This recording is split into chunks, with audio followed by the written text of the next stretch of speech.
As commonly accepted food law has it, girlfriends and wives alike would bake for their men while fighting in Gallipoli.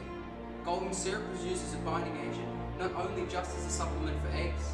These biscuits were high energy and long shelf life. They were either known as tiles or wafers, but they had little resemblance. What you might know them as is Anzac Biscuits.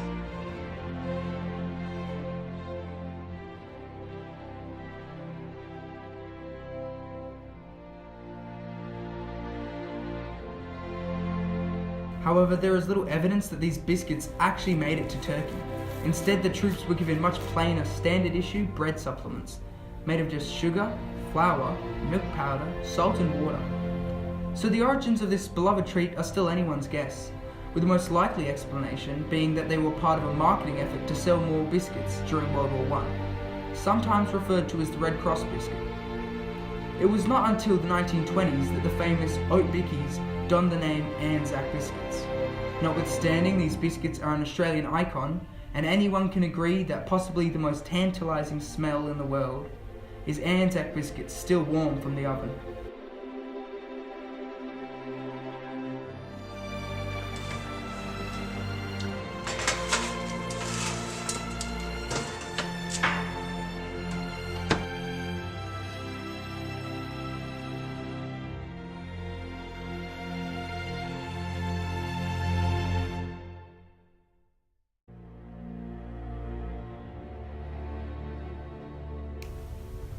As many know, kangaroos have been hunted by the indigenous peoples of Australia for generations.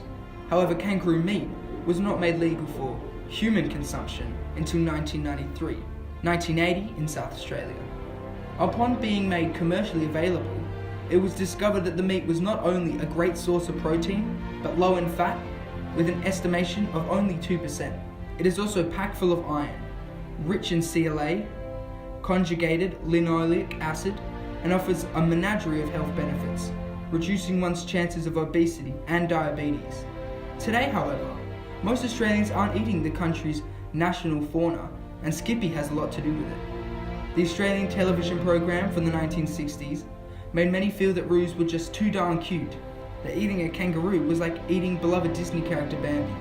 Due to this, kangaroo meat is not a staple, but a novelty meat, like emu or crocodile.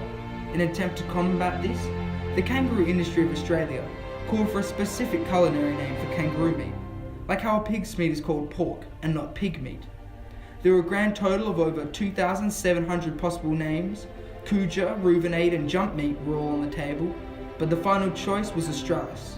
Notwithstanding, it was not binding, and the kangaroo meat industry have not adopted any name since the failed attempt in 2005. However, for those interested, kangaroo meat is still available from most commercial supermarkets and butcheries. When prepared correctly, marinated and quickly seared on both sides, Australis is not just great for you, but a delicacy one cannot afford to miss out on.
Famous Australian biscuit company Arnott's is known for shapes, ifovos and jacks, but most importantly, nationally and internationally, the Tim Tam.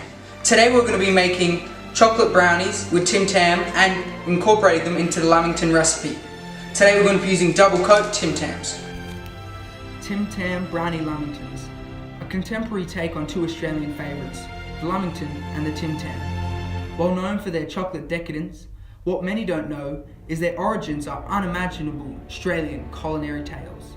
The Tim Tam was the brainchild of Ian Norris, former director of food technology for Anzac Biscuits. 1958, and Norris is on a worldwide search for product inspiration. However, it was not until his stay in Britain that he found what he was looking for, the penguin biscuit. While similar to what would become the Tim Tam, Norris felt it lacked identity. It was too generic, too boilerplate. So he vowed to make a better one. His creation went public in 1964, but without a name, these biscuits were no more than glorified knockoffs. And as such, Ross Arnott, who had attended the Kentucky Derby of 1958, saw it only fitting to have the winning horse, Tim Tam, become the namesake of his new biscuits. The Lamington origin story is not undisputably fact, but rather popular belief. The Lamingtons were named after a Lord Lamington who acted as Governor of Queensland from 1896 to 1901, or his wife, Lady Lamington. Earliest mention of a Lamington, in reference to cake, is found in a newspaper from 1896 about a Lamington function in Queensland, which was held in honour of Lord Lamington. However, Lamington soup and Lamington tea were also offered at said function, so in actuality, the name of the cake may just have been part of the event. Subsequently, to this day, it is still anyone's guess. This is also why many Australians, as a result of a New Zealand April Fool's scheme, thought Lamingtons originated in New Zealand. The news article was supposedly written by an Olaf Croyle, this being an anagram for April Fool, who claimed a similar New Zealand cake, the Wellington, came first. Despite this, the Lamington remains truly Australian, and to such an extent that the 21st of July is now National Lamington Day. Today, Australian food culture has a vaster scope than ever before, shaped by aisles of affordable, ready available diversity with varying food culture nationwide. The apparent resurgent passion in food has seen a 21st century redefinition of the Australian culinary experience. Unlike any other society with prominent agrarian origins, the Australian people have inherited no discernible cuisine. Instead, the country's culinary history has been the most incredible, irreplaceable journey, period. An ever-adapting tale that provides Australian food dynamic, contemporary, industrial, and capitalist-driven.